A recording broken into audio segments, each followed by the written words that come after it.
Hello, what have we here?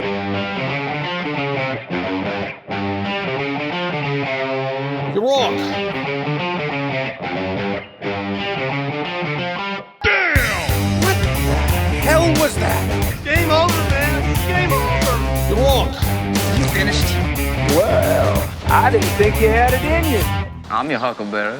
Greetings, boys and girls, lemurs and squirrels, and welcome to the Week of Geek for March 25th in this foul year of our Lord, 2026, a wholly owned subsidiary of Free Range PC, wherein we present our midweek dose of geekery for you, the people.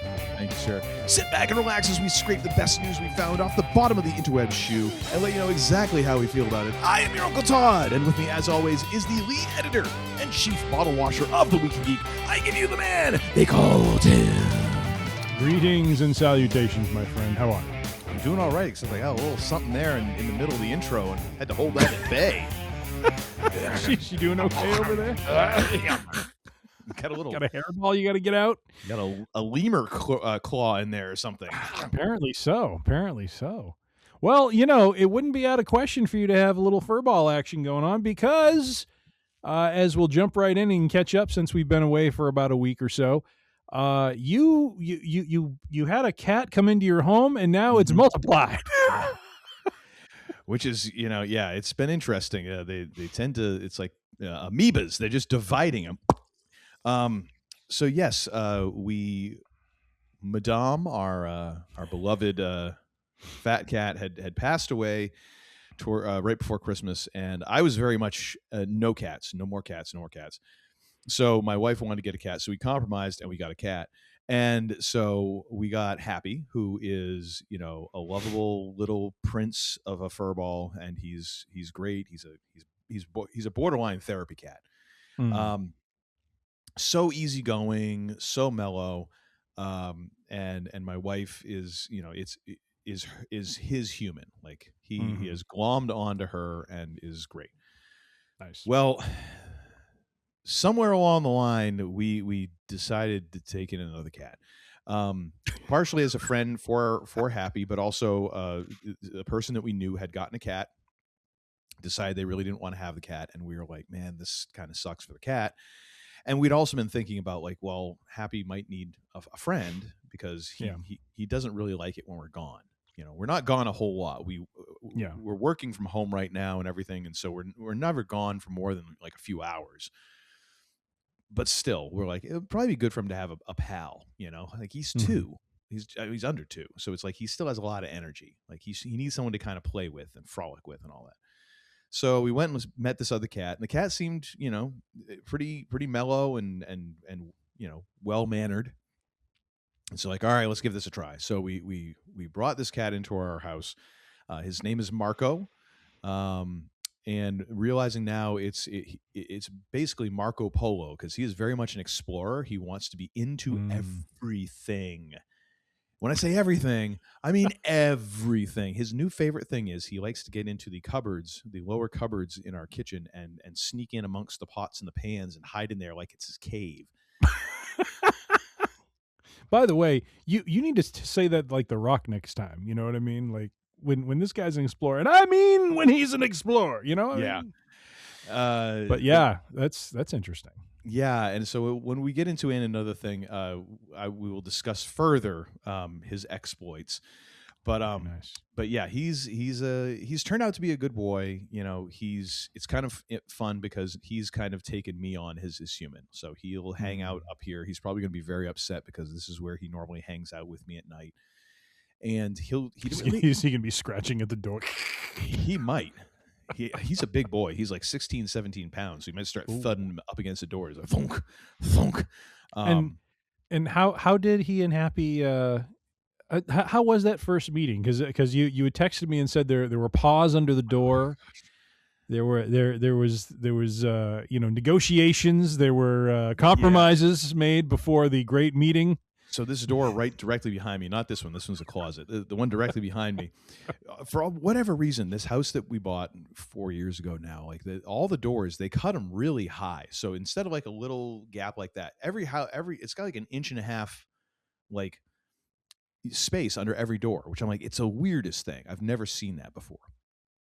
But so Marco was in here. This was his space when he got to the house, because you're supposed to wait a day or two before you intro the cats. You don't just walk in and drop them right in front of you.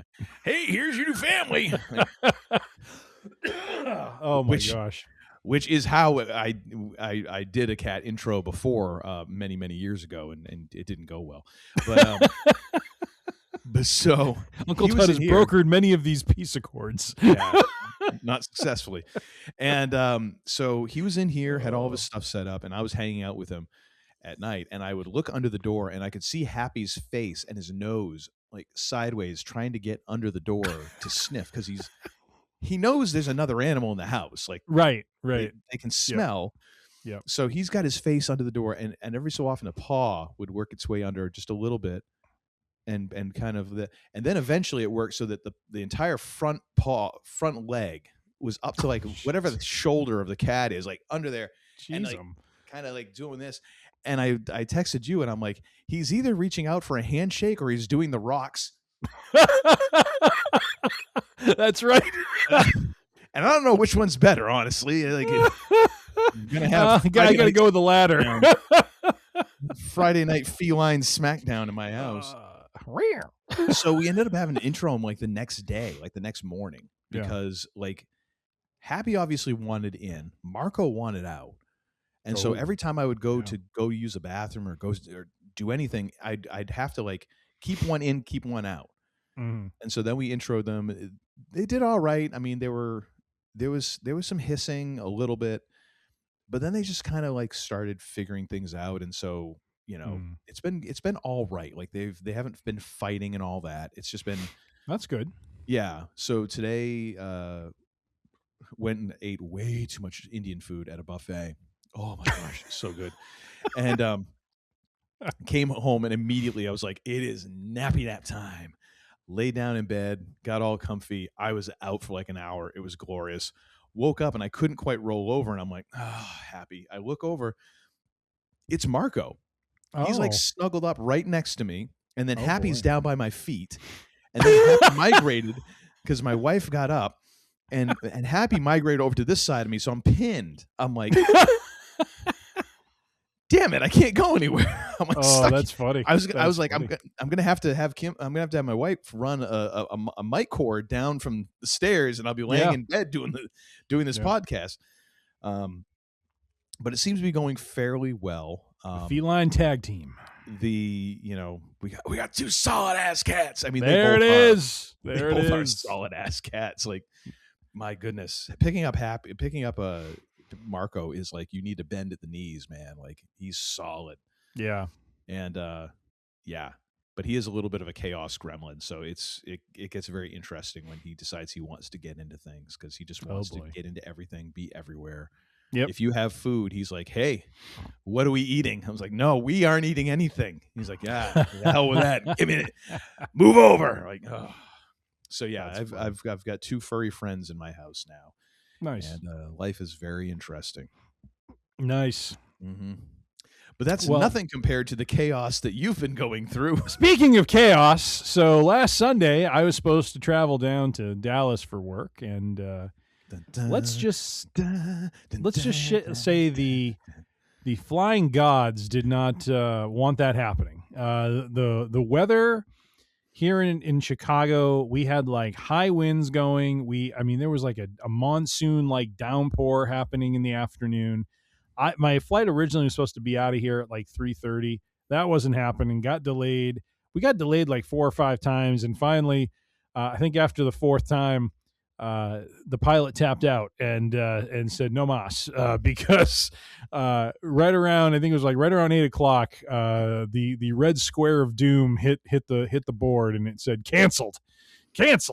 Well, I mean, there's a certain point where they just have to admit, like, this is not happening tonight. Like, I later found out from colleagues who lived in Dallas that Dallas was going through like somewhere between 70 to 80 mile an hour gusts. So I'm kind of like, I'm not that bitter about not being able to fly out Sunday night because I don't want to land in the middle of an 80-mile-an-hour wind gust. No, you don't want to reenact the opening scenes of Flight with Denzel Washington, where he's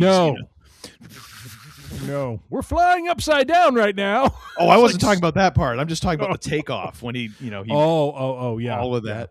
Yeah, which is great. There's actually a video of a pilot talking about like this is such bullshit, but it's exciting cinema. But he's like, this is really how it happens. So but worst case scenario, I end up taking a taxi back home, get to sleep in my own bed. Although I do have to get up fairly early because I got to take a 6:15 taxi back to the airport. I'm on standby, and so the flight I was trying to catch was a 9:30. I'm there. The flight crew's late, so the flight's already delayed by a little bit. Didn't think I was going to get on the plane. Somehow, through some luck, there were like 2 people who were on the standby list who weren't there, and so it skipped the. Like if they were there, I definitely would not have made that flight. Mm-hmm. But because they weren't there, there was one other person in front of me, and then I was able to board. I think I got the last seat. Right in the middle, so the man they called Tim had to do the old try to compress those shoulders, baby, baby. Man alive! I just picture you between the Viking Raiders, basically. Yeah. Hey guys, how's it going?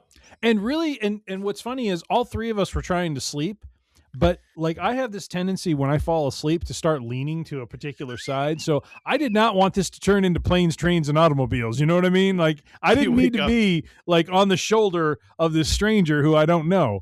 You're basically spooning. Yeah, basically. So I was fighting really hard to just stay like, hey, you totally want to get straight. a drink with the Dallas? Yeah. Woo! Oh boy. Those aren't pillows. No, they're not. And I got to tell you, I can't get to that point yet. So get on. We're already delayed as it is. Pilot comes on, says we're all set to go, folks, but we cannot pull away from the gate yet. And the reason being, not mechanical issue, not anything else. No. We have a de-icing truck. That's right, ladies and gentlemen. It was cold in Chicago that morning, and they had to de-ice the plane. Well, apparently one of the trucks decided to crap out directly behind the plane. We couldn't pull out because there was a truck sitting there incapacitated. So we had to sit for about an hour, and then finally whatever crew was out there finally got the truck moved out of the way, and then we could get on our way. And I got to tell you, they had to call Cooter in from Hazard County to get the thing running. I think so. And then here's the funny part. You could tell the pilot just wanted to get out of Dodge as soon as possible because the winds were blowing, and when we took off, it was like, woohoo, bucking Bronco, baby, hold on tight. Again, chaos in the air at that point. It's like, oh, sweet Lord, do I have my affairs in order? Take a Prius anytime now.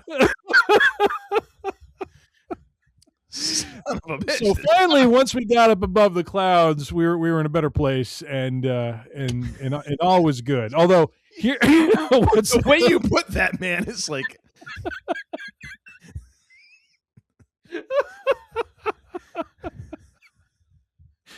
I saw Dusty. I saw Dusty. He's like, man, I think y'all in trouble. Gonna get funky real bad.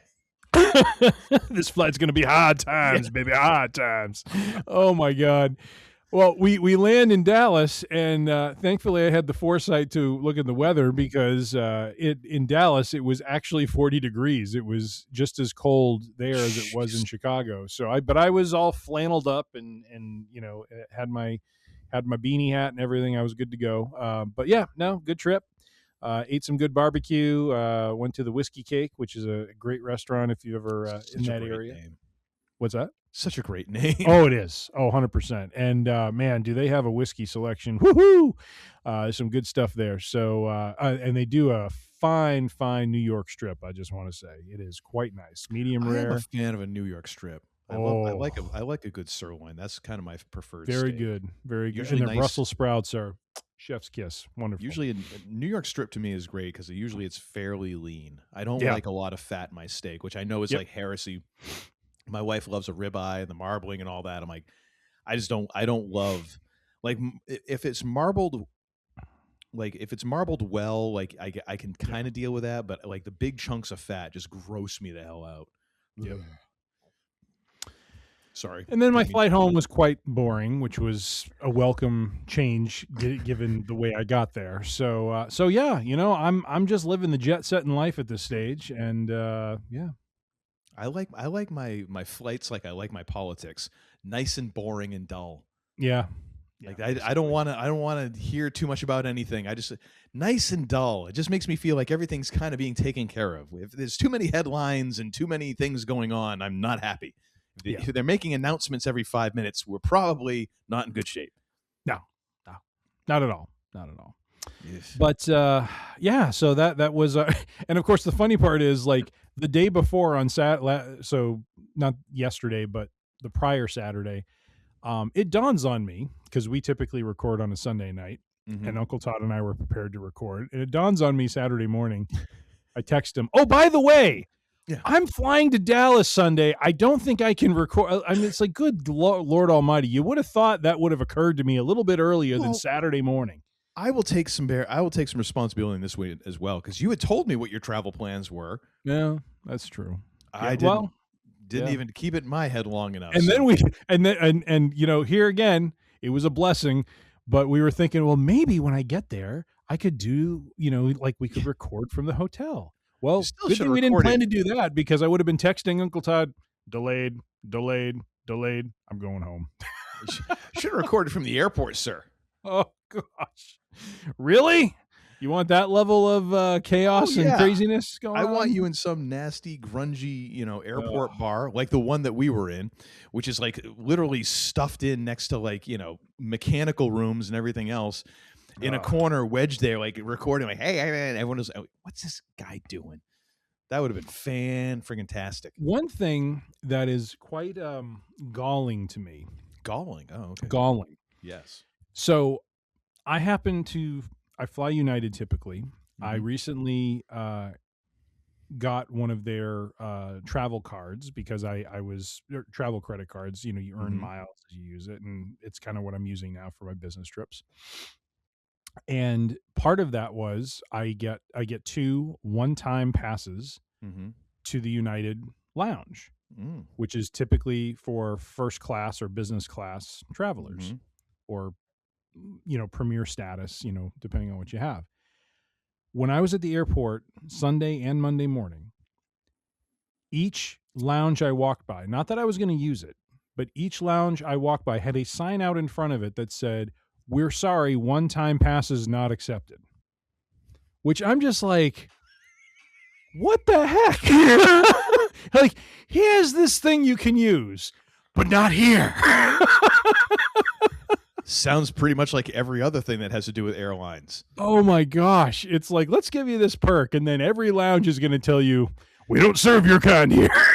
No, it's more like Caddyshack when they have like Caddy Day, and they allow everyone to pull that one time. There's like one day of the year they allow all the one time passes in, and that's when it's just friggin' hoodlums wall to wall.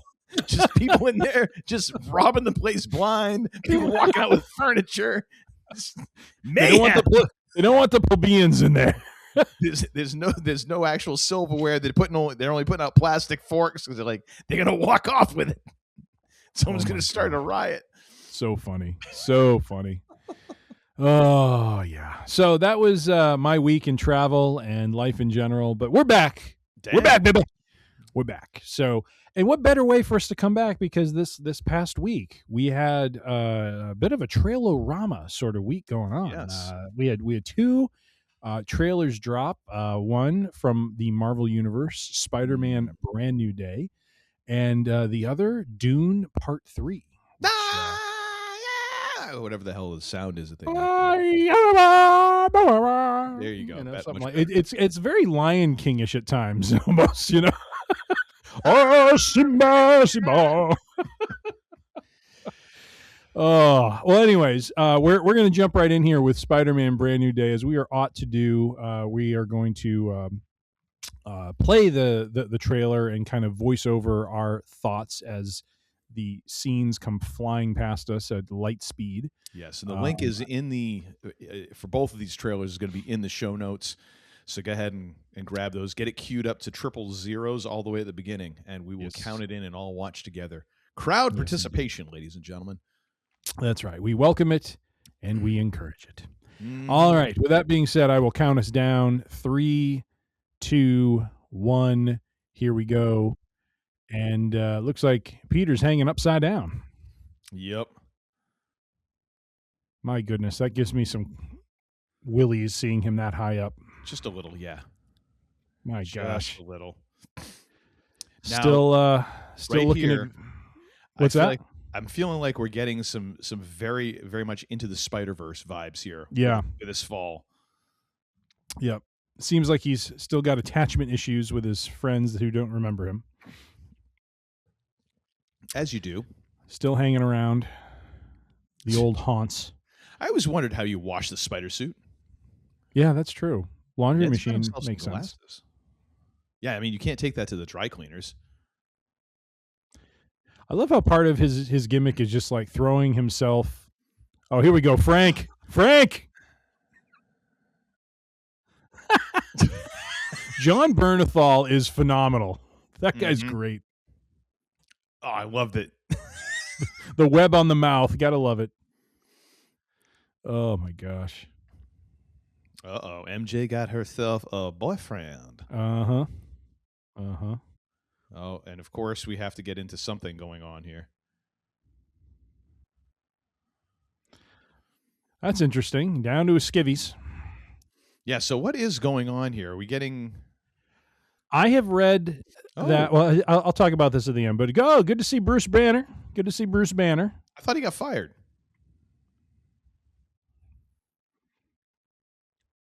Flying around everywhere. There's Aunt May. Oh, Lawrence Fishburne? No, that's someone else. Oh. I can't. Wait, is that Delroy Lind? No. The guy from oh crap, what's the show? It was on HBO and then it got canceled. Never mind. Anyways, Spider-Man running everywhere, jumping everywhere. Oh, he's got the black eyes. Oh, rebirth, ladies and gentlemen. Wow. It's a whole new Spider-Man.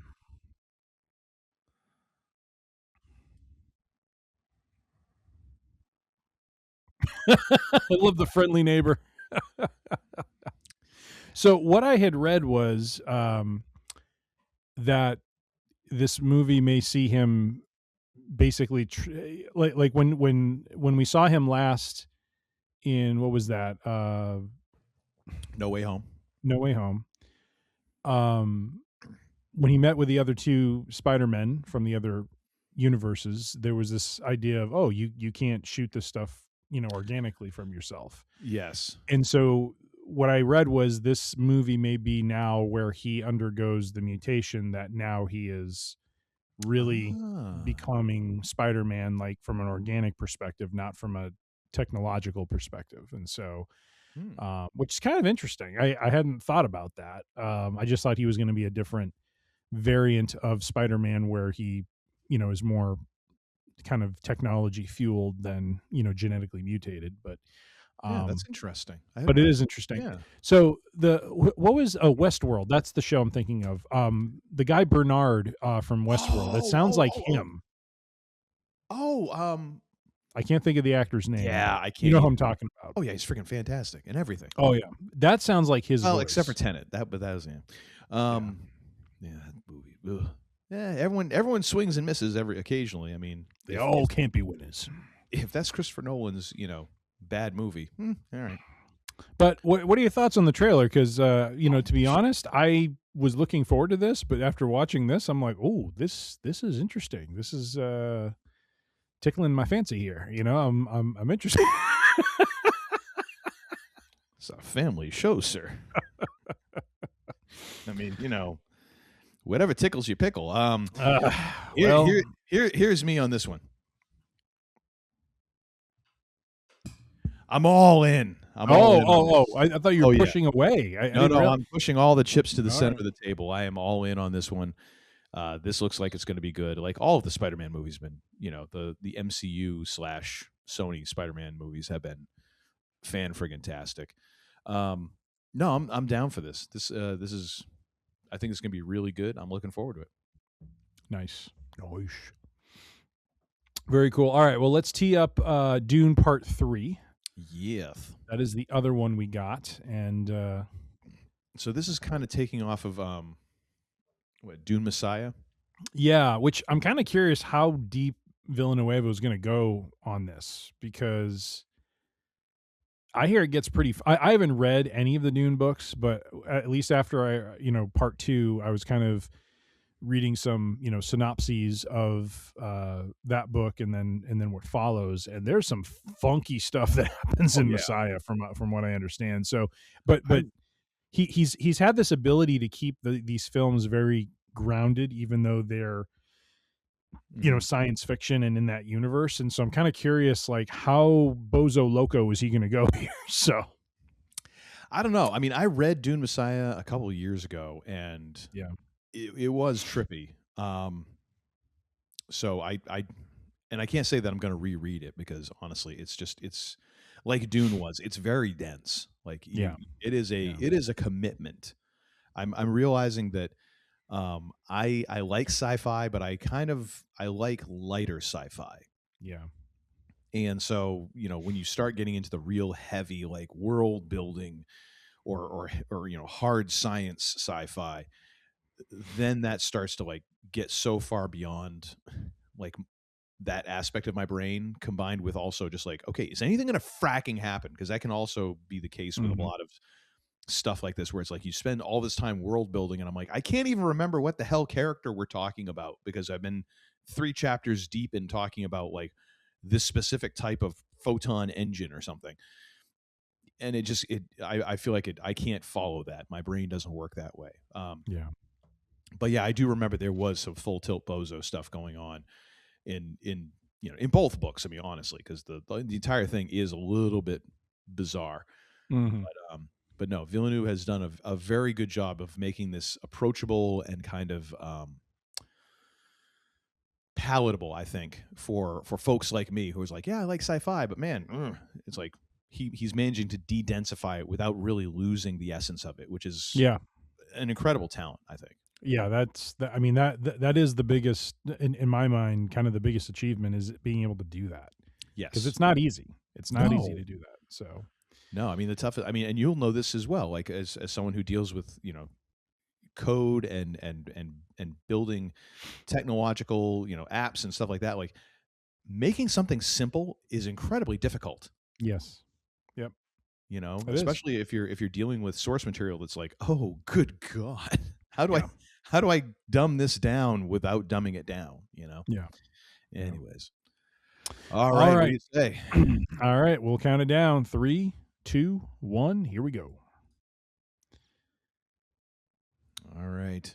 Someone's hanging out by a puddle of water, it looks like.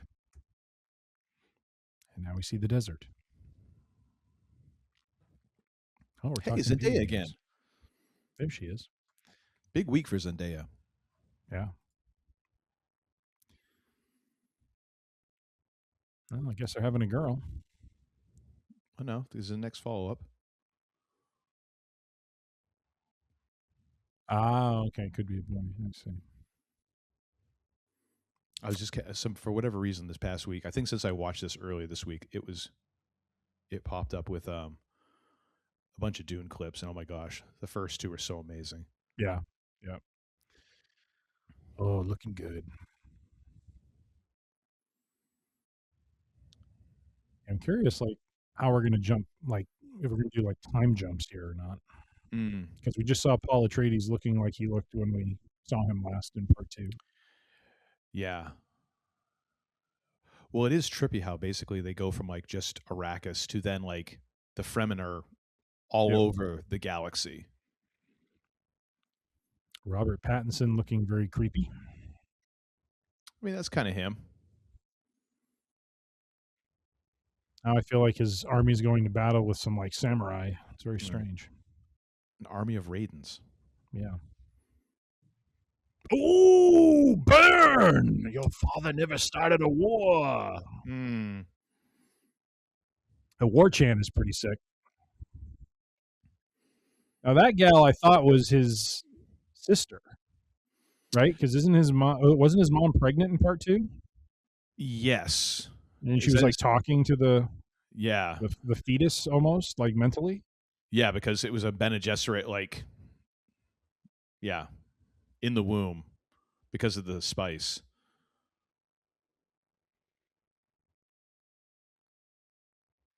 There's the Chris knife. Not afraid to die, but I must not die yet. Dune Part 3. Dang. I don't know how we're getting Jason Momoa back, but because he gone in part 1, but we'll find out. It is explained. I forget what the actual. I don't want to get into it because honestly, Yeah. spoilerific. But no, No, there let's is not an do that. explanation for it. All right. Damn, dude, I am. How do you have a I'm drink in. after that? Woo! Yeah, cheers on that. I'm in, man. Amen and amen. I really hope that there is some way that if there's theaters out there that would do the triple feature of part 1, part 2, and then part 3, I would be so down for that. I mean, granted, I would want to make sure that it's like there's a hefty intermission between each one. Like you got to give me at least 15 minutes to go, and let me bring in a lunch. Like, can we all agree that like during those intermissions you can time it so DoorDash shows up for everybody? That would be fantastic. But I guess I'll have to settle for watching at home beforehand. But I didn't get to see either of the first 2 parts in the theater. I don't think anyone. Oh, really? Well, no, because I mean, COVID was part 1, right? Well, yes, but it was at a time when you were just like masked watching it and stuff like that. So because we saw part 1 with the kids when we were all still masking and stuff like that, and then part 2 I saw with my younger one and my wife. And yeah, so we'll probably want to see part 3 with I don't know if he has interest in part 3. Hopefully he does, but yeah, I don't even but that's the thing that stood out to me was the soundtrack, the sound. I mean, the whole thing was just really well done all around. Yeah. No, Denny has done himself a solid on these, so I'm looking forward to this one.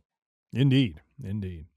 All right, well, moving on from Trailer-rama from last week to the road to WrestleMania. Well, we had some not that we're going to cover every facet, every nook and cranny of this journey, but, a couple highlights, couple things, mostly around Raw. I think Uncle Todd and I, tend to watch a bit more Raw than we do SmackDown. But yeah, by the time SmackDown for me is usually around, YouTube clips, so. Yeah, by the time Friday gets around, there's always something going on, you know, or it's just I'm a burnt husk at that point, and it's like, okay, I can try and watch SmackDown or Parks and Rec, reruns where if I fall asleep, it's okay. Parks and Rec.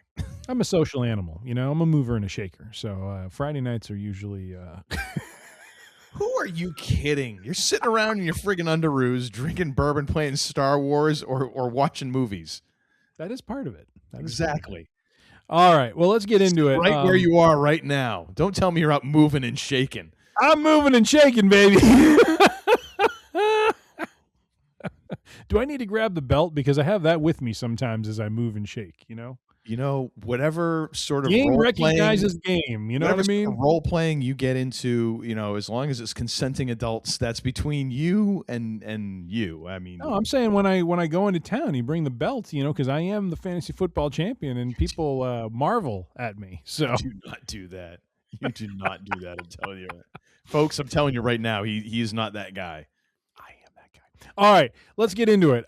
Jump right in. Thoughts on Punk reigns. We've had a couple of weeks of we had a week where Punk dropped kind of a bit of a bomb with his line about Roman's dad. We had a little bit of a fracas between him and the Usos the following week, and then Reigns comes back, and we now see Punk kind of losing his cool, not necessarily the master manipulator he is claiming to be, as Reigns basically calls him out for being old.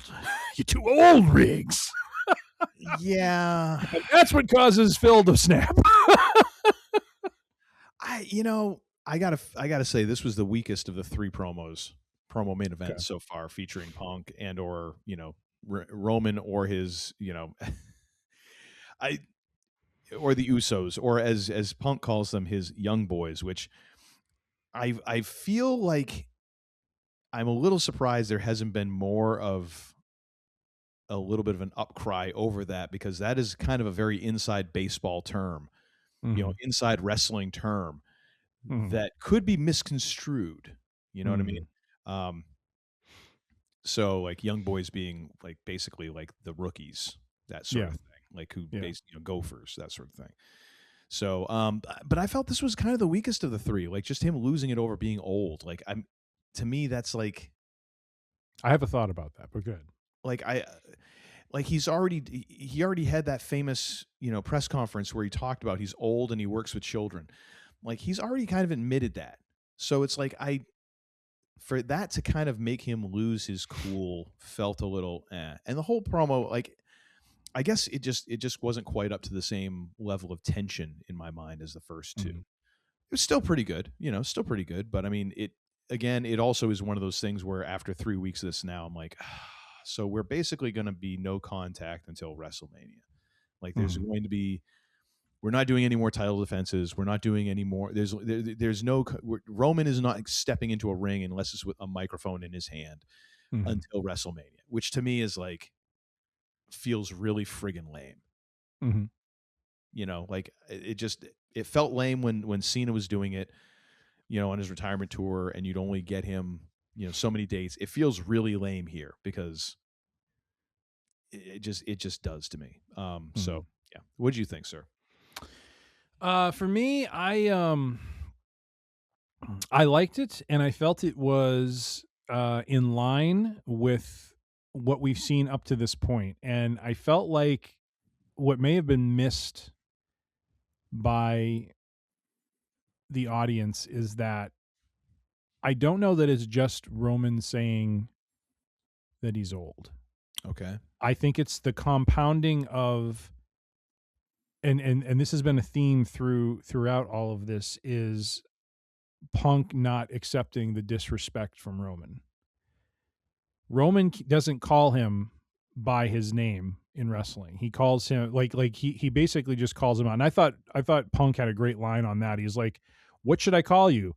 I don't want to call you Joe because there's another Samoan that I respect, and it would be doing his name a disservice to call you." I mean, I love how he just like throws those barbs out there. And then the thing that really bothered me about Reigns overall is I felt like he was pulling like John Cena circa 2010, where he's just standing there just smiling about everything.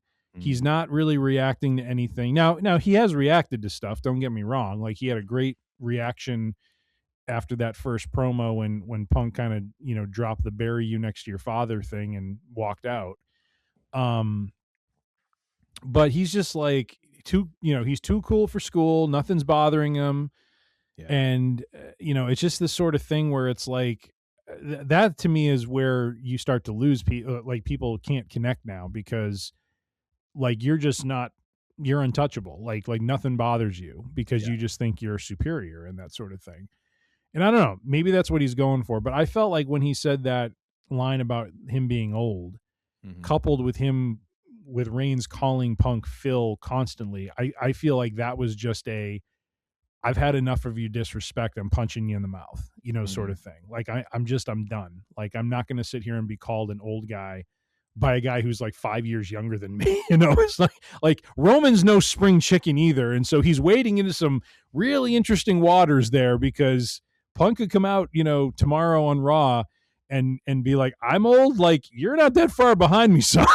Well, and here's the interesting part about that is I think Roman has joined the Just for Men club, because I seem to remember Roman having some grays in his beard or kind of, and those ain't there now. Yeah.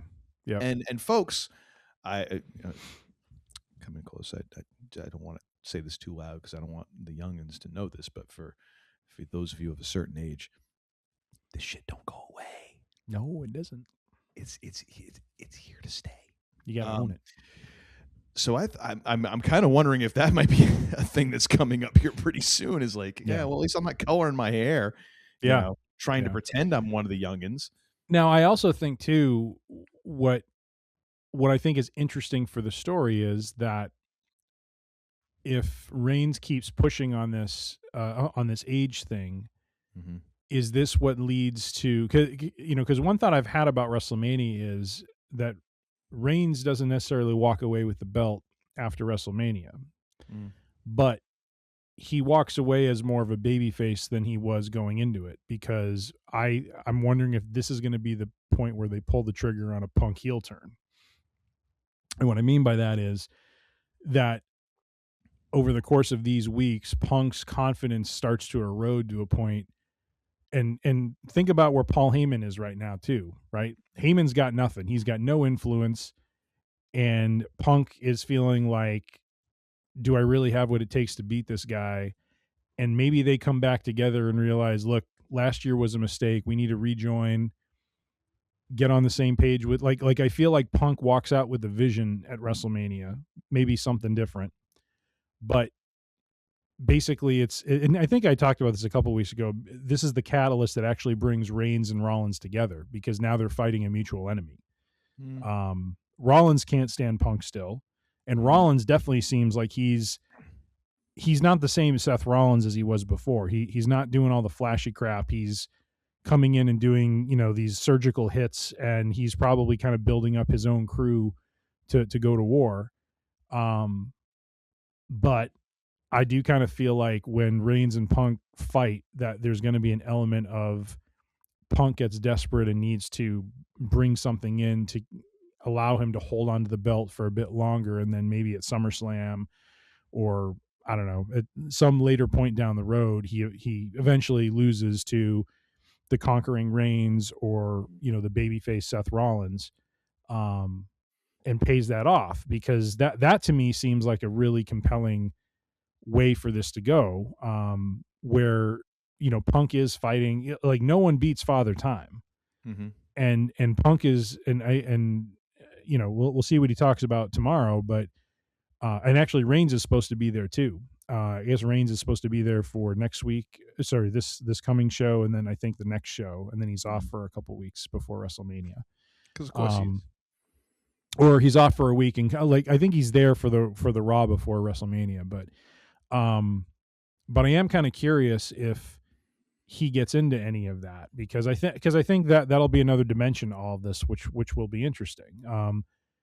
And again, I think Reigns' character is just constantly chipping away, and not that it's factual, but he's just chipping away on Punk about him being like what's the phrase he used? He's like, you're a tryhard who is holding the belt and you shouldn't be holding the belt. And that may have been a good burn for the moment, but at the same time, Punk's got an easy comeback, which is great. Do something about it. Like, why doesn't someone beat me? If I'm so not where I need to be, why can't anyone put me down?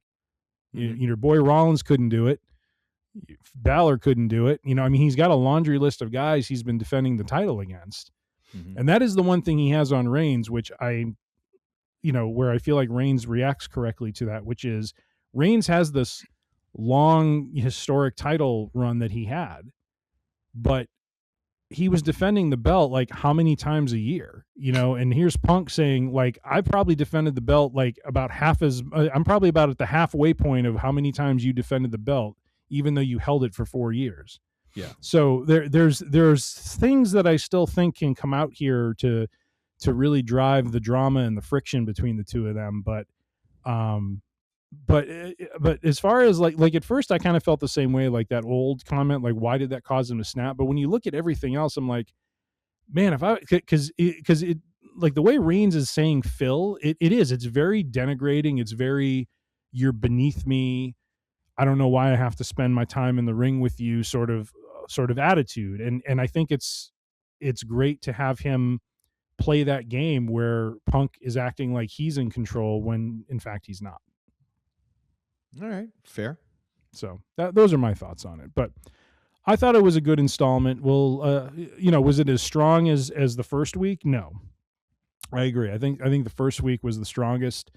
The stuff with the Usos is just I'm not sure where they're going with that, because again, like it's.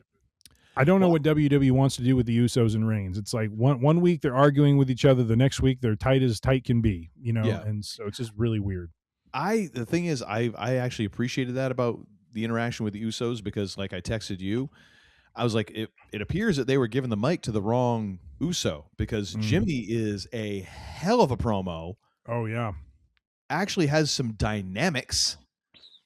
He's not just like one level all the time, and Jay is just over there freaking out, doing his Jay faces, and Jimmy's actually like delivering a thoughtful like delivery, like talking instead of just and the same old shtick we've seen from him forever.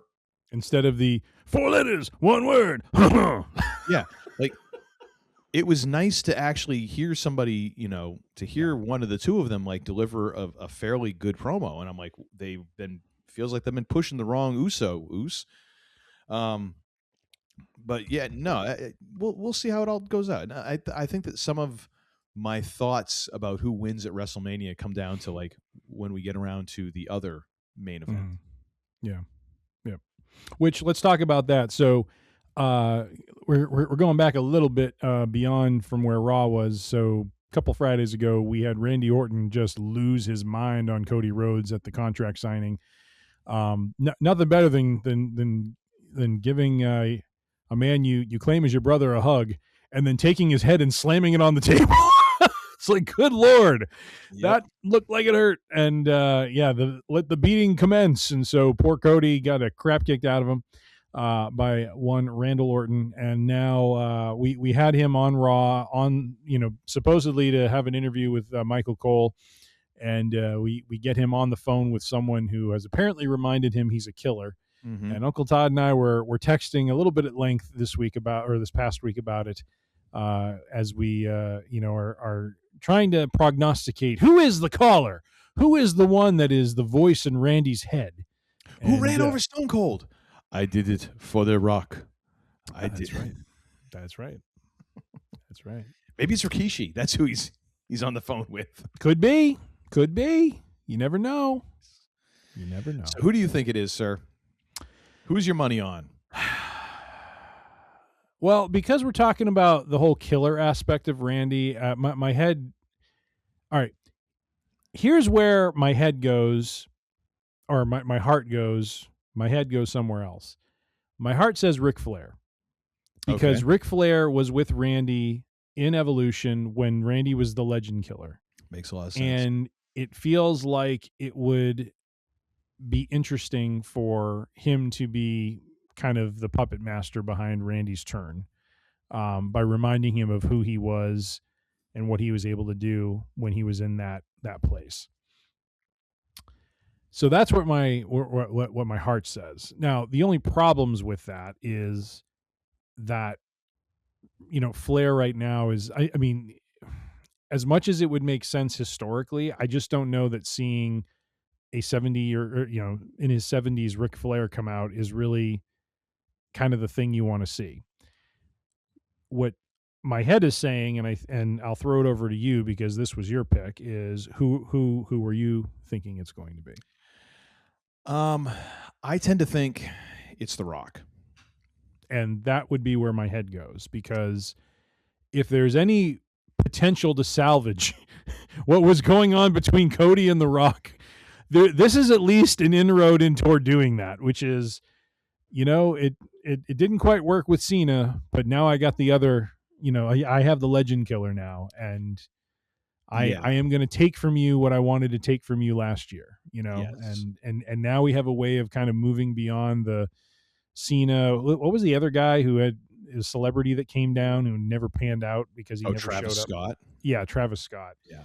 I tend to think The Rock, if only because Triple H loves to have lots of possibilities. I mean, I think that is the one defining feature of his time as Booker slash, chief creative officer has been whatever he does, he keeps his options open. And I think in a lot of ways that can be a good thing. I think it can also become a weakness. I think it can become a detriment because there's a lot of times, and we've talked about this before, where someone will come back from injury and they don't really seem like they have a firm plan. Like they're like, all right, let's just see what happens with the crowd, and it takes them a couple of weeks to really decide what to do. And it's like, no, that kind of sucks because now you took the wind out of the sails of the thing coming back, and now you're playing from behind. At least that's the way it feels for me as a fan watching. Like when Charlotte Flair came back, it really didn't feel like they really knew what they wanted to do, and it resulted in a huge setback for her. Like someone who should be a big deal coming back. Yep. And it feels like they just kind of circled the airport for a little while, and then they're like, oh, okay, well, we'll do this. And then it's too late. Now you've lost all the momentum, and it took pairing her with Alexa Bliss to kind of resurrect what should have been like a slam dunk. Yep. Like it's one of those deals where it's like, if you can't get Charlotte Flair over, it's almost like if you're Road Dogg and you can't keep a job. I mean, come on. Yep. So I feel like The Rock provides a lot more options because if it's Randy Orton, it allows you to kind of clear up a little bit of the stink off of the Cena thing and be like another time that someone is turning to The Rock. Like, what do I got to do? I want this badly. I need this.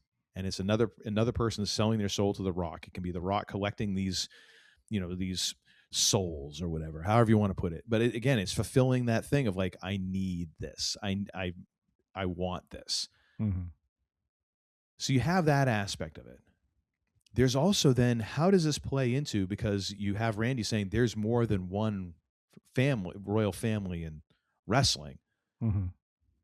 Okay, well, then it ties back to, well, what's the other royal family besides the Rhodes? And of course you can go Flair, but The Rock is tied in with the Samoan dynasty as well.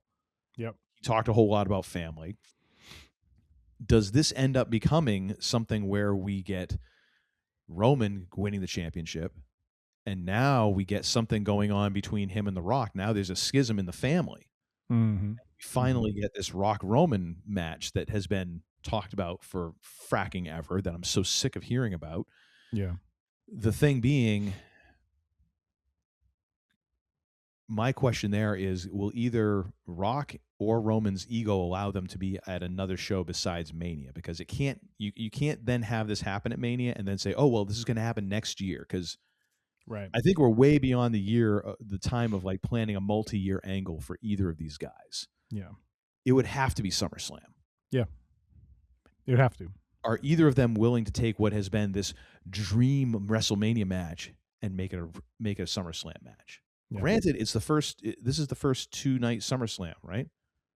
Was that last year? That was last year. Okay. Last year. Anyways, so it's not the first, whatever. But would they do that? I have a question about that, but to me that makes the most sense and also allows you a bunch of different options to play off of, as well as could it be that we finally get a Cody Rhodes heel turn?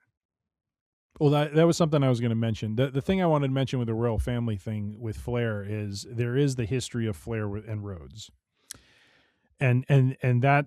But again, I don't know how that will play necessarily for an audience unless there is some build up to that. And I've read some things that have even mentioned, is this now where Charlotte, becomes involved in some way? But to me, it would feel very strange at this stage. So when you talk about there's more than one royal family, now that also could refer to, I mean, it would be delusional, but I don't think Randy's playing with a full deck right now. Is he thinking about his own family? Because he's a third generation wrestler. It's true. It goes back to his dad and then his grandfather, I think, as well. So, so it's all in the interpretation. But I think, to your point, The Rock, the Samoan dynasty probably makes the most sense. Mhm. And then as you where you were going next with Cody, I mean, yeah, is this kind of a double turn where I mean, I did see a clip from SmackDown this past Friday when Randy Orton was pistol whipping Matt Cardona into oblivion, and the crowd is chanting one more time. Yes. Like, Which they were he doing is that not with the Cena. heel. They were He is doing that not. with Cena as well, because and this is the problem when you're trying to turn one of these guys heel Yeah. is they have entered this stratosphere of now they are the legend. Yes. Yep. And people don't want to boo the legend because let's face Right. it, like I took a peek because Raw is going to be in Boston, not Yep. this Monday, but I think the one day after that.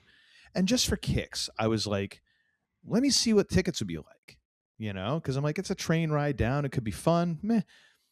Dude, tickets for that Raw are more for like a comparable seat are more than what we paid for Elimination Chamber.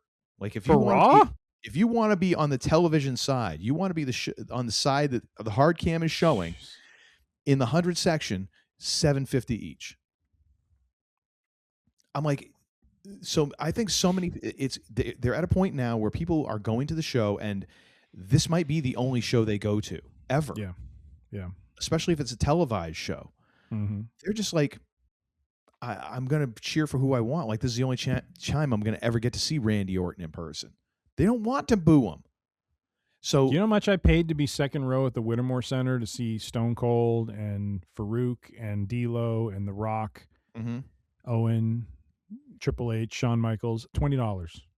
Well, yeah, that was also before like Attitude Era really got rolling. No, I know. I mean, we're talking about like 1990s money too. mid to late 90s. Mhm. 97, I think, roughly, and different economic time, different.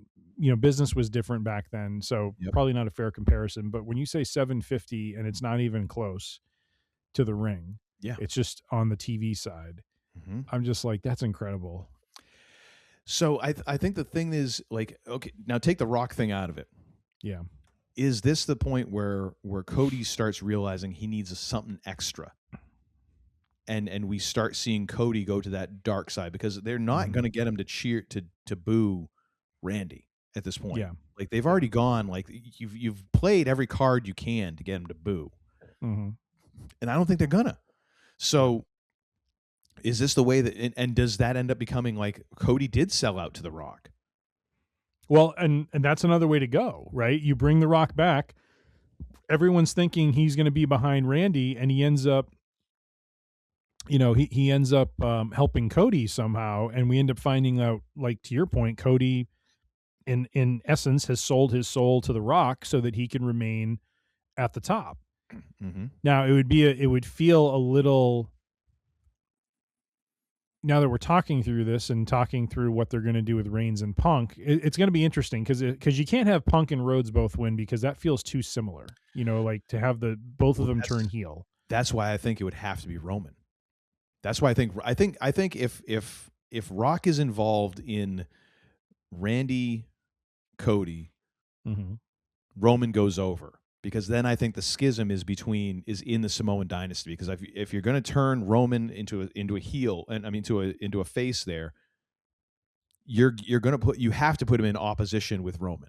I mean with Rock, and I think that's where we get the story with Roman and Rock in some way, shape, or form. Because the other thing is, but you're discounting, you're putting too much into the Samoan dynasty that way, and you're not like factoring in like Rollins into the world title picture because he has rights to that. True. I hear you. I mean, what you're saying isn't wrong. I'm just saying another way to look at it is maybe it doesn't have to be Rock versus Roman. Well, maybe it's again, Randy I think you could spin Rollins into the feud and then finally get CM Punk and Rollins. That's where I think they might be going because I think, and maybe I'm just thinking in terms of like time is a ticking on all of these guys. Yes. Yeah. Yep. And I'm trying to do all the things all at the same time because 6 months from now, like who's going to blow out a knee? Depending on how things go with Rollins, though, Rollins is pretty strong as a babyface. So now it's one of those things that does Punk need to go heel as the elder statesman who's trying to hang on to glory before his time is up. He totally could. And he could lose, and then in you have- essence gives back now to Rollins, because Rollins has given to Rollins lost a couple matches to Punk. Mhm. This is a way for Punk to give back, and now it elevates, because that's what I think this has always been about, is Punk elevating Rollins through all of this. I think he's trying to use their feud and his name to kind of let Seth be the superstar that he, it seemed like he could never get to that level. And this is a way of doing that. And so if Punk were to go over with a heel turn, then I could see that. But I agree with you. It can't be Rhodes and Punk turning heel, because then it feels too derivative, across the board. So if he does turn, I can see Roman winning and then it being a thing between him and The Rock. Yeah. But then it still is like I can see like Rock and Cody. Now it's a question of who's going to dethrone Cody, who's got The Rock support. And Cody could become a just nasty heel, because if you think back to when Rock was wrestling, right, when he came back at WrestleMania 40. Yeah, came back at 40 in the tag team, and he's barking at the referee, and people are like doing what he's saying because he's like part owner. Like that's a whole other like piece now that he can bring into this. That is just going to be like to make Cody that much more hated. Like, God, it's not just that you went heel, but now this guy is like basically plowing the road ahead for you to always be successful because of who he is. Yep. And it's just, that'd be kind of interesting. Now, the other thing in this is the reason I don't necessarily go down the Flair route is I was wondering about this, and I just looked it up now because I'm that schmuck. Ric Flair is still is technically under contract with AEW. Yeah. Well, So and there's no juice with that other than the history. There's no juice to Flair other than, Flair and Dusty, Well, not necessarily, because you have the history of the Orton, and you also have Ric Flair's history of like dirtiest player in the game. Like it all makes sense. The problem is like the guy just isn't available, and I doubt that Tony Khan is going to be like, yeah, sure. But if you compare the stories we just talked about to Flair being involved, I'm way more amped about like the whole Rock possibilities than I am about the Flair. I mean, the Flair possibilities are like, that's cute, that's nice. Yep, got it. There's history there. That'd be neat. I just don't see a lot of runway on that. The Rock one, I see a lot of runway on that one. Yes. And that to me is more interesting. So that's where I would kind of go. But before we continue onward, I just need to go downstairs and just check on a couple things, and I'll be right back. Absolutely.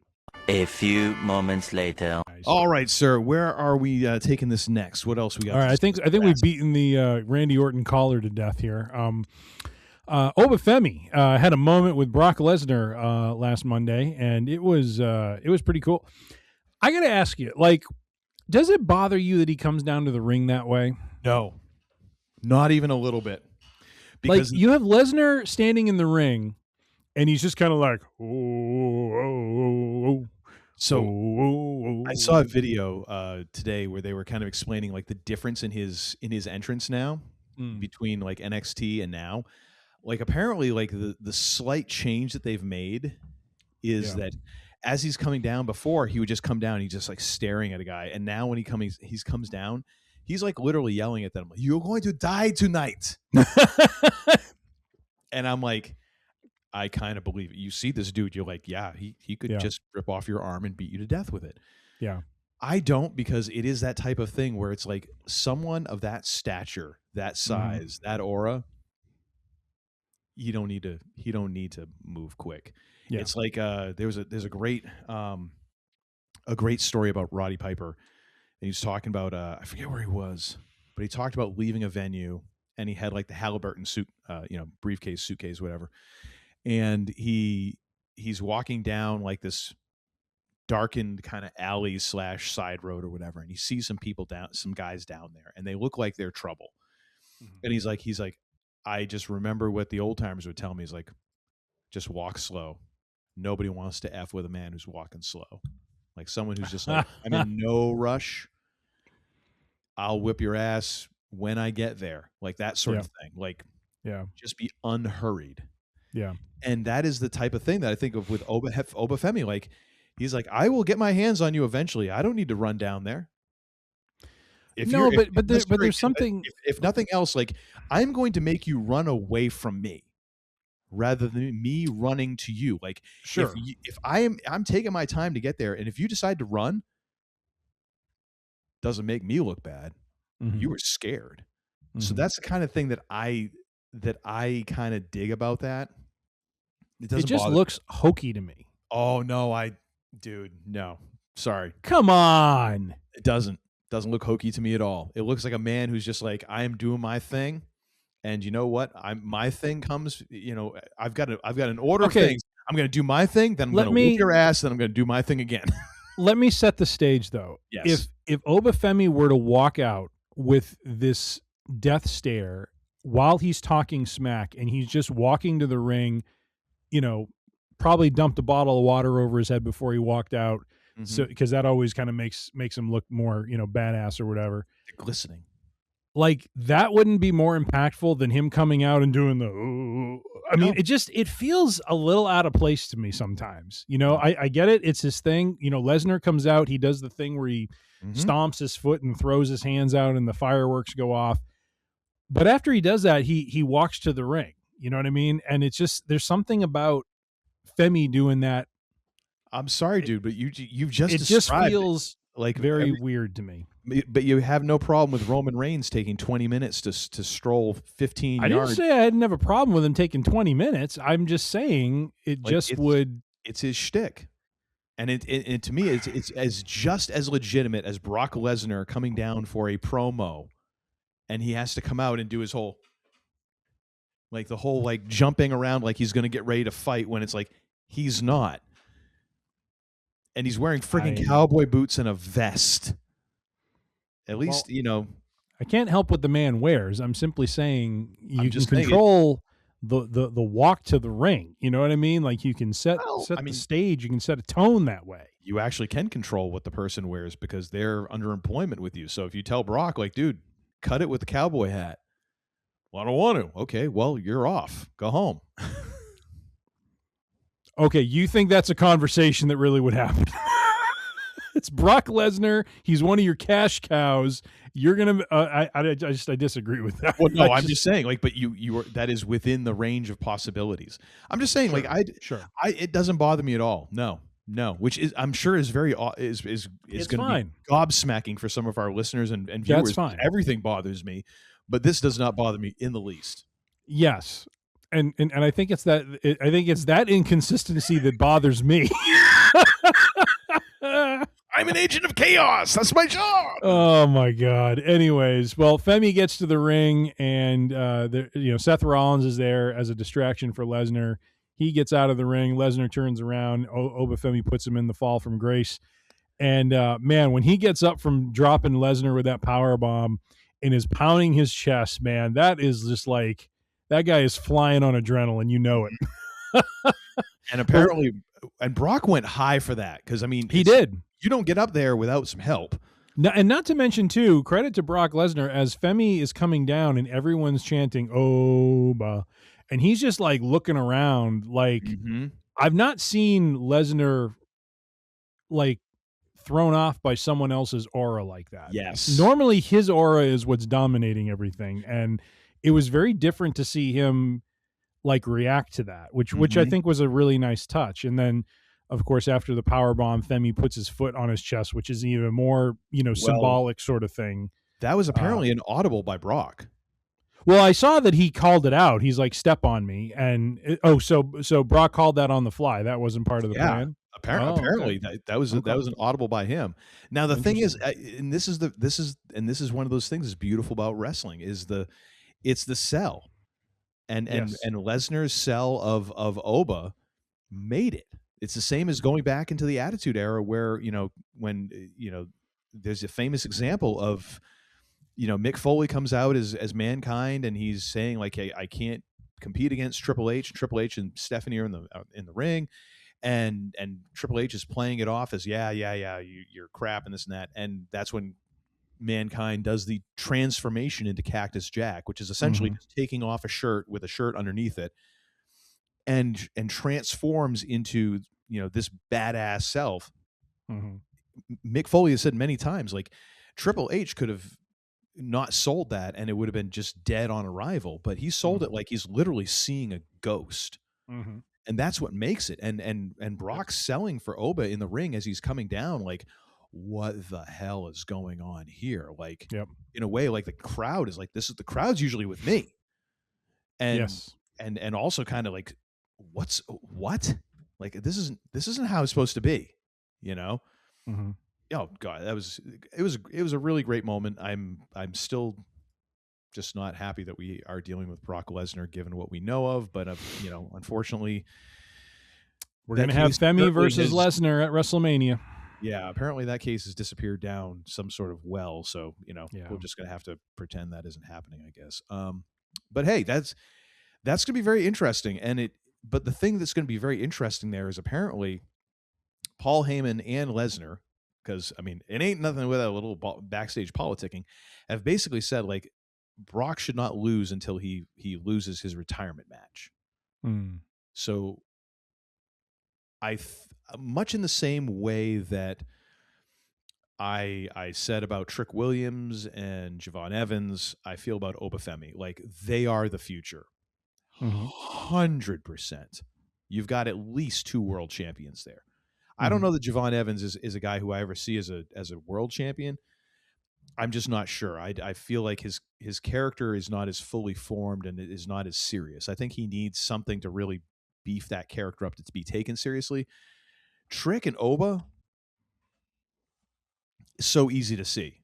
They are going to be future world champions and multi-time WrestleMania main eventers. And if they aren't, it's because they've either left the company or somebody done effed up really badly. I just don't know that it's quite yet. So, I mean, if Oba loses to Brock Lesnar at WrestleMania, as long as it's a good match.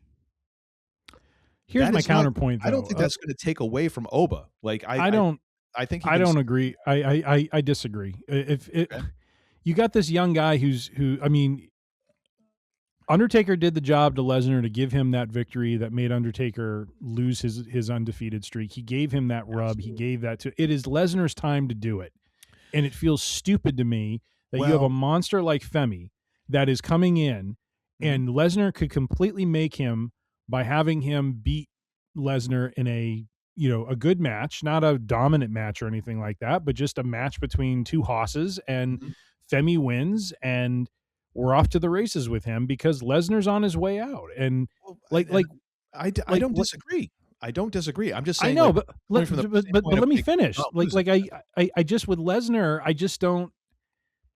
That this is the one time I'm going to go against Paul, like whatever Paul Heyman said. I think it's wrong. I just think it's the wrong thinking. It's like you guys still want to build him up to be a monster all the way up until the end, and then Gunther beats him.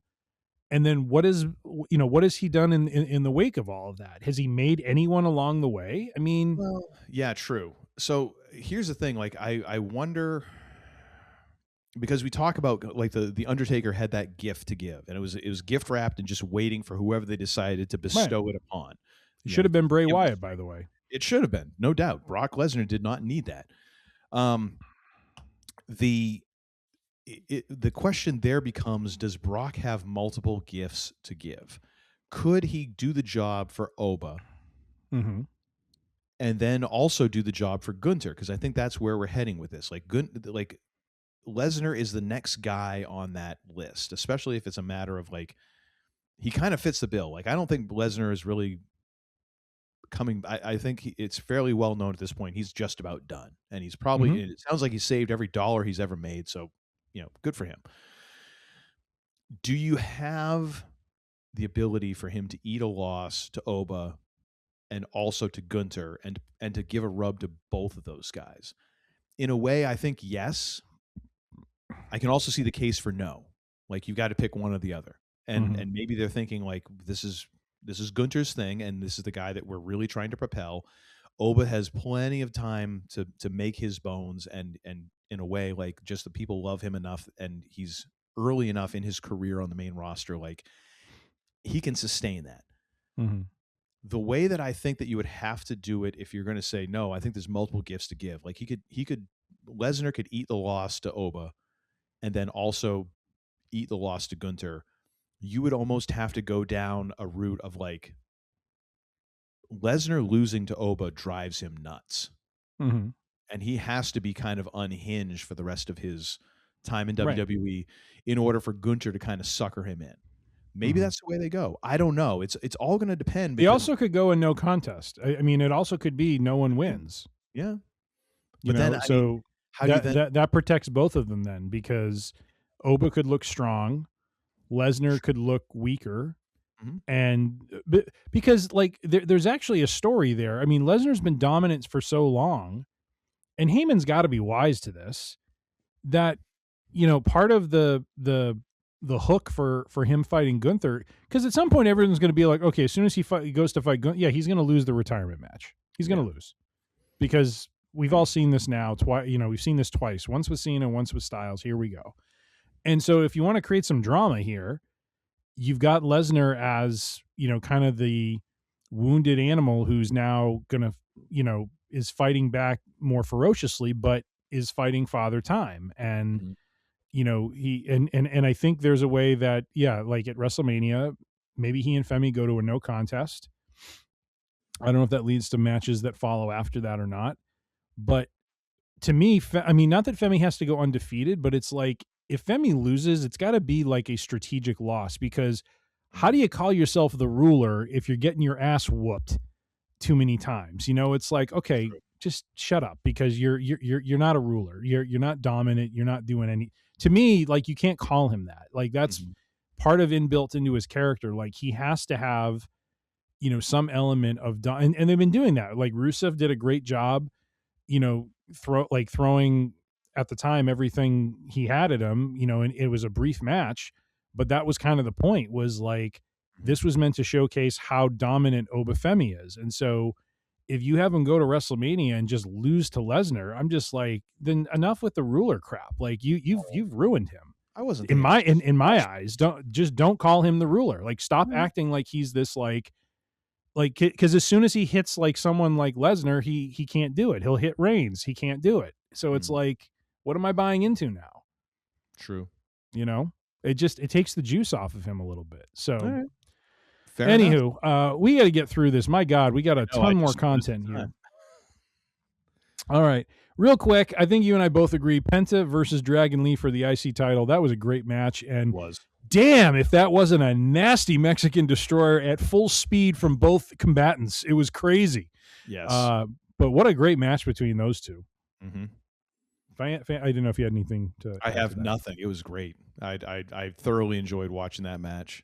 And honestly, with the matches Dragon Lee has been in with Gunther, and now with Penta, I know he's on the losing end of it, but man, like, they need to start elevating him some more. He is a freaking talent that needs to get absolutely a push of some kind, because I feel like he's like definitely like a mid-card level champion that could, really bring a different dynamic into that mid-card mix and stuff. So phenomenal. Now, I know this one is very dear to Uncle Todd's heart, but over the weekend, we had the crowning of a new champion, or new champions, I should say.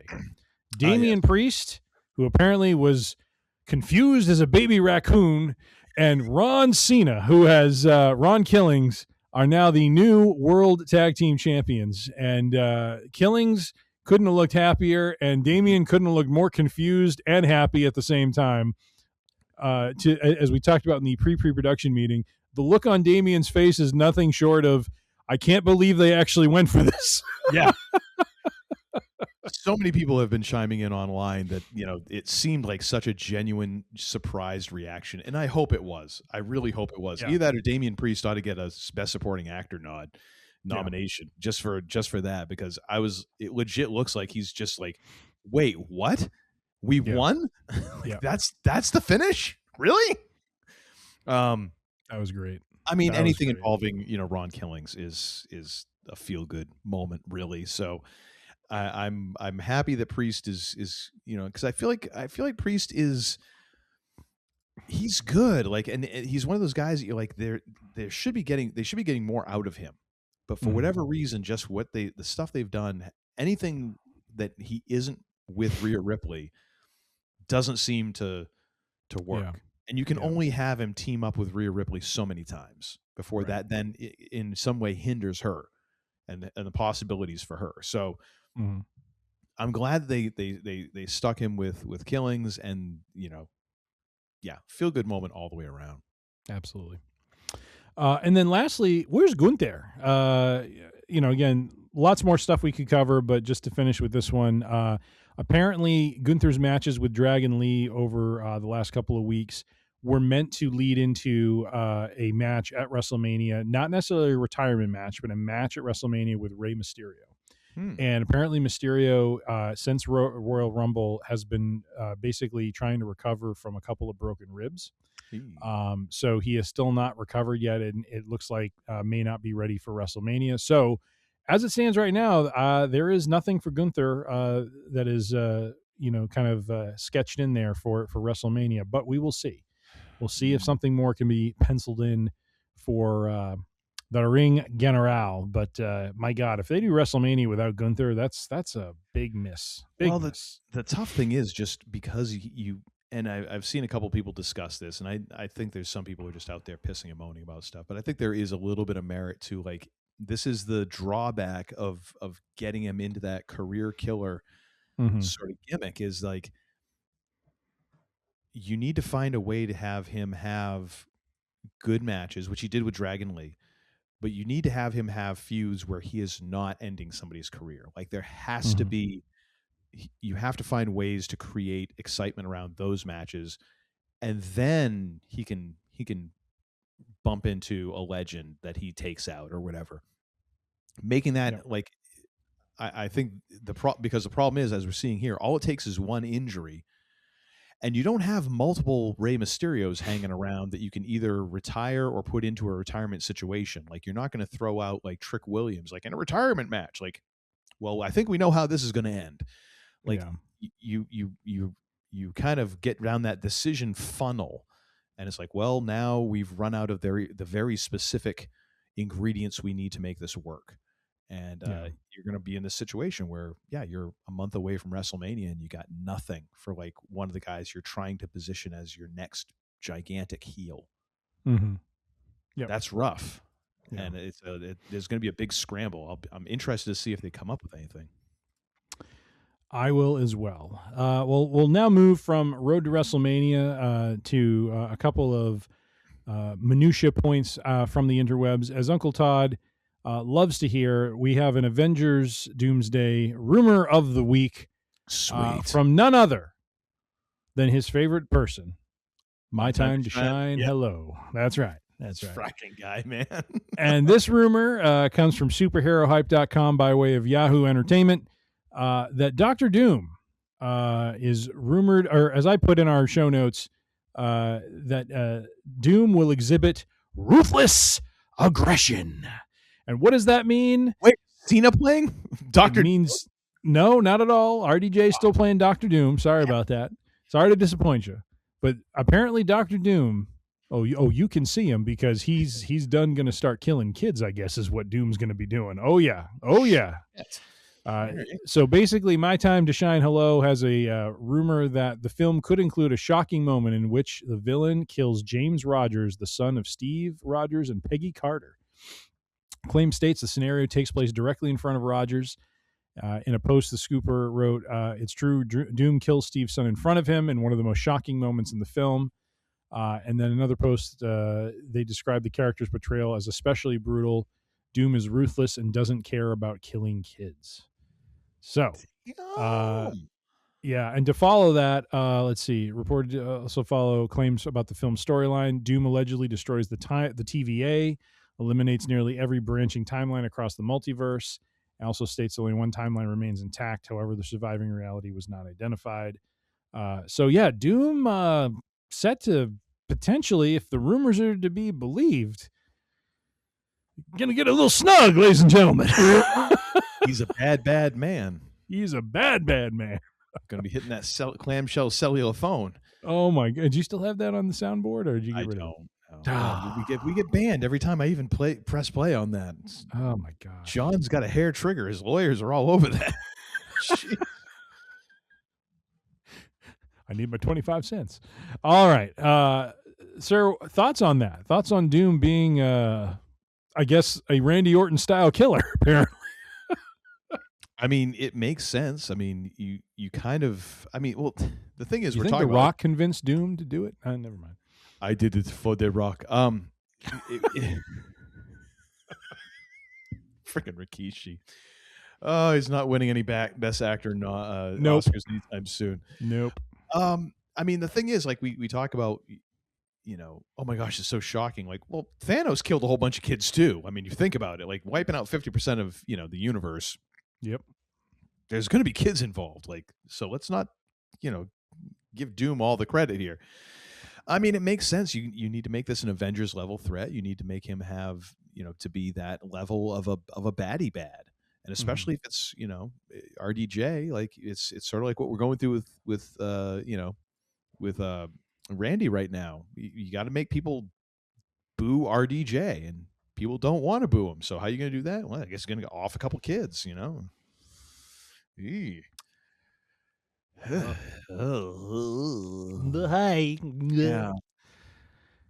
So what do you think? How do you feel about the killing of children in the Marvel universe? Well, it's going to be brutal. It feels a little. No. Are you for or against? Come on, let's now make a statement. What am I running for office here? Jeez Louise! Well, as reigning HOA president of your HOA, I just want to know where you stand on this, in case I move into the neighborhood. I don't think the HOA has anything to do with Dr. Doom. You know what I mean? It's got something to do with mowing lawns. But I need to know what your position is on this. My position is, if it helps establish Doom as a different villain than we've seen in the past, go for it. It's going to suck for Steve Rogers. So you heard it here first, ladies and gentlemen. The man they call Tim is in favor of infanticide. How did I know you were going to go there? Son of a gun. Jeez. Oh, my God. And fining you for not having your lawns mowed. Yeah. Or the wrong color drapes. Oh, my God. Just stop it. That's it. Doom's also going to be an HOA president. Probably.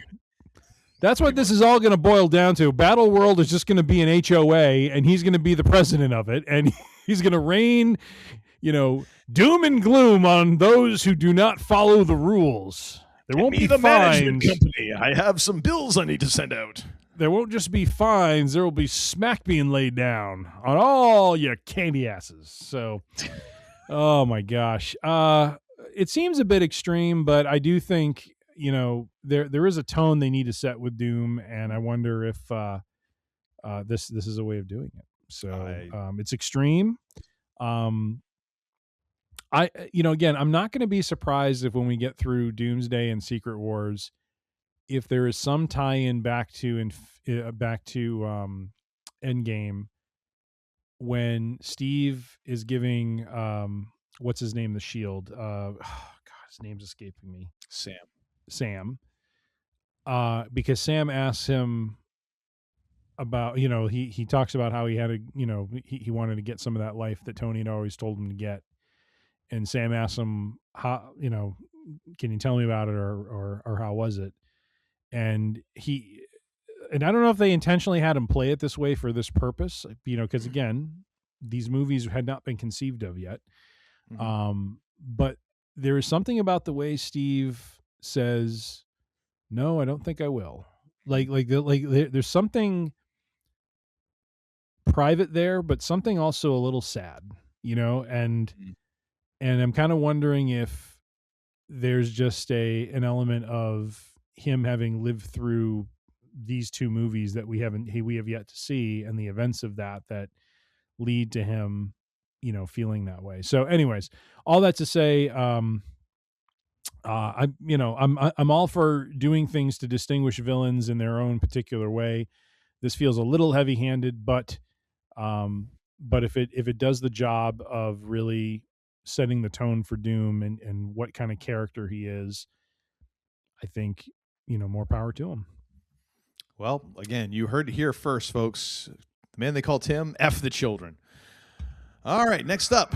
Good Lord. F them kids. Our next article I have entitled Arnold is making sequels to 3 of his classic movies. So apparently Schwarzenegger's coming back, ladies and gentlemen. He's coming back as Conan. He's coming back. God. He's coming back for The Predator, and he's coming back to make a sequel for the movie Commando. Remember the movie Commando? Dude's 78 years old. Does he have I know. Okay. The news comes courtesy of the Schwarzenegger fan site, the Arnold Fans, which reports several quotes from the man himself. According to the actor, he's been told about no less than 3 projects in development that would bring back several of his most famous properties to the big screen. Predator, Commando, and Conan. Let's see. I'm actually seeing if let's see. Yeah, so he would come back. I don't know if he would have a outsized part in these movies or if he would come back for a cameo. I mean, but yes. supporting role has to be, right? Oh no, actually it says Schwarzenegger says there are plans for him to star in these movies, to star in them. Okay. So Conan would be called King Conan. Predator, let's see. The groundwork has been laid for Schwarzenegger to return with Predator Killer of Killers. And then Commando would be, let's see. Rumors of a continuation of sorts have swirled for quite some time, but this is the first concrete update we've received in years. I don't see a title for the Commando movie, but Commando seems kind of random. I mean, that was an okay movie, but I wouldn't make a sequel over that. I don't think I've ever seen it. There's one part that I've seen, which is just kind of creepy, but because he basically kills a man on a plane and is like, that came up on my YouTube feed the other day. Did it? Yeah. Yes. Yeah. It was really weird. Yeah, but I would agree that so apparently Christopher McQuarrie, it's been confirmed. The Hollywood Reporter has confirmed that Christopher McQuarrie is developing King Conan. Okay. So it sounds like there is a Conan movie that is a Conan sequel that's in the works. I would agree with you. I don't know quite how a near 80-year-old Schwarzenegger pulls this off, but it sounds like he's game. So, I mean, the King Conan one to me makes the most sense because there was kind of that, like, if I remember from those movies, like that kind of was the progression that he was then going to be this, character. Like, okay, that I can kind of get. But even with that, like, how are you going to star? You know what I mean? And then you get into Predator and Commando. Like, okay, how does I don't know. The question I have for you, sir, are you going to put your money where your mouth is? Are you going to go to the theater and see Arnold in these movies, or are you not? Hell no.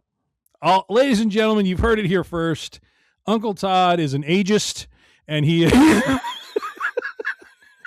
You're damn right. I don't want to see him, his old ass running around. He discriminates against the senior citizens. Yep. I love how, folks, if you came for this show to see the accusations fly, you are not disappointed. At least I'm not in favor of just killing children. Just you and I are both ends of the spectrum. We don't want the old people in the movies. It's okay to see the kids get wiped out. It's all about the middle age now because that's where we are. That's exactly right. In about 20 years, this perspective is going to shift wildly. I'm just telling you. Just warning you all right now. Oh, my God. When we're doing this show in our 70s and we're both like, good Lord. Yeah, we'll be all about, there ought to be more people like us in action movies. I got to take these off. My glasses are fogging up. Oh, my God. It's too funny. All right. Anything else on Arnold coming back and dragging his senior ass all over the place on these movies? I don't know if he's going to make it to the chopper. I don't think he will. All right. Last article, really way off the reservation, if you will, of what we normally cover. We have done an episode on Tombstone. It is one of our favorite movies of Free Range Idiocy. But from our friends at theplaylist.net. New part of the portfolio. Vaguely titillating. Kurt Russell will Do never they have make a peace. store section where you have to enter your age? No, they don't. Okay, No, they I'm don't. just double checking. But the title of this article is Kurt Russell will never make peace with his Western Tombstone not living up to the screenplay. Could have been considered one of the great movies. Yes, in this article, Russell talks about that the movie, he feels the movie is not as good as the screenplay. He says, I'll never make peace with that. It could have been way better. It's considered one of the great Westerns, right? Could have been considered one of the great movies. It had a great cast, but it had fabulous writing. And for a lot of different reasons, the money got burned through and the director thing didn't work out. So we had to go about it differently. And we got what we made. The impact of Tombstone is very strong. That's nice. But it could have been, but could it have been better? Yes. This is something Russell told THR during a recent interview concerning his thoughts on Tombstone not living up to the script's potential. Sir, have you read similar sentiments in the past when you've done any sort of reading or background on Tombstone? I have not, but then again, it's been a little while since I've dug into any research on Tombstone since we did that episode. Really, Yeah. I do remember. I do remember the screenplay having a degree of renown, although I couldn't I couldn't tell you who wrote it or anything like that. Was it the guy who was it the first director? Was the guy who wrote the screenplay? I almost want to say it was. Don't remember, because they had the first director, and then I think they fired that guy, and then they brought on another guy, and then in actuality, that guy was the director in name only because apparently Kurt Russell like ghost directed the movie like after the first couple weeks of filming. Yeah. 'Cause the first director just literally, when they say burn through, like just they were literally shot for something like a week or something, and they're somehow a month behind. Like that sort of Hollywood math of like we've managed to really drill ourselves into a hole here. I mean, I can see where Kurt Russell is coming from, especially, in the way that he talks about this kind of, to me, lends a lot of credence to the fact that, like, yeah, he really was the director behind this thing. I can kind of see where he's coming from, but at the same time, like, dude, it's a classic. You made a classic. Yep. You did. I get that you want to be nitpicky, and if it's a classic now, we could have made it, not one of the great Westerns, but it could have been one of the great movies of all time. Okay, fine, but in a way, like, you're kind of getting a little greedy. Like, not everybody gets to be in or to make a classic that will be talked about decades after it was released. Just take the win, dude. Like, it's okay, But I also understand from an artistic standpoint, there's always those moments you're like, oh, I wish I just one more take, this and that. So I get it, but man. If that's a miss, that's a hell of a miss. I was just going to say that is a hell of a miss. All right, and lastly, we move from westerns to another icon of the 1980s, fighting into the 90s, Delta Force. Right. I only know that not because I watched Delta Force, but I saw enough posters with Chuck Norris on them for Delta Force that it's. And every video store had a couple of them. Yeah. But yes, Chuck Norris passes away, I believe it was Thursday or Friday of this past week. At the age of, how old was Chuck Norris? Let me look it up. I believe, right? What's that? I think it was 86. Let's see, age.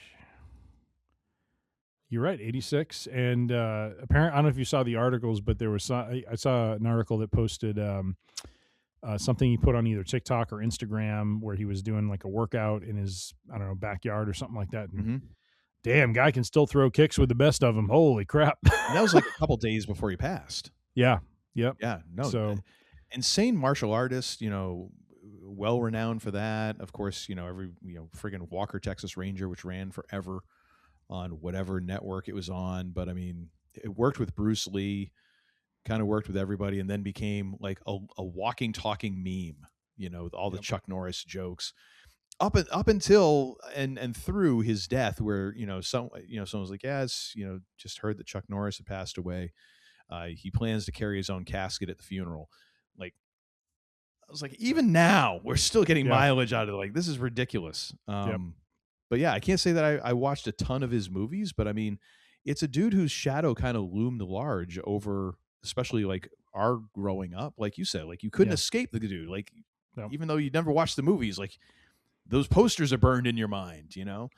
So yeah, it's big into martial arts. He was in what was the movie he was in with Bruce Lee? Way of the Dragon, I believe. Because I think you're right. Yeah, I think it was Way of the Dragon. And then once we got through the 80s, I think it was the 90s when he was doing Walker, Texas Ranger. Yes, which he was known for. And let's not forget the pinnacle, the absolute apex of his career. Oh, we're getting into this. We're bringing it back full circle to where we started here. The special guest enforcer at Survivor Series in 1994 for the main event casket match between The Undertaker and Yokozuna to prevent outside interference from other wrestlers. Double J, Jeff Jarrett.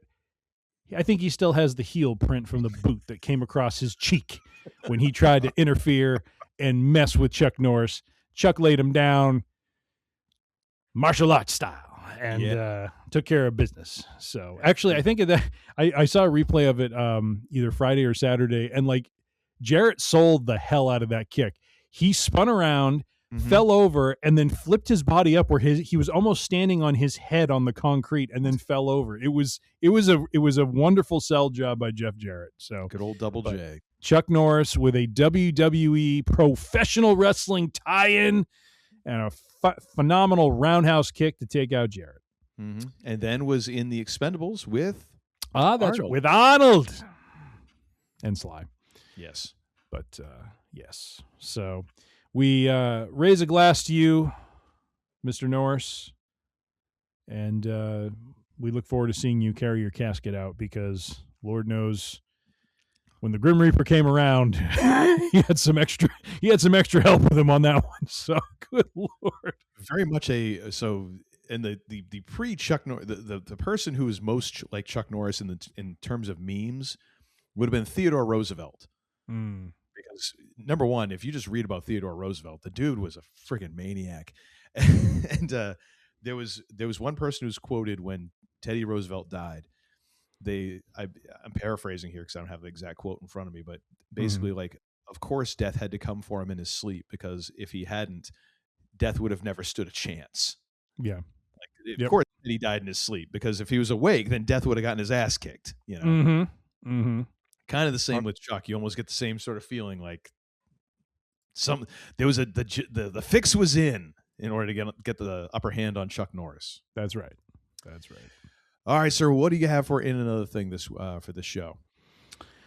I have a show that I started watching because I was at the airport for quite a while. I decided to get back into the show Silicon Valley on Max, right? It's called just Max now, or is this HBO Max? Or I don't know. Anyways, it started in 2014, so a little over 10 years old, but I got to say it was a very prescient TV show for its time on the tech industry.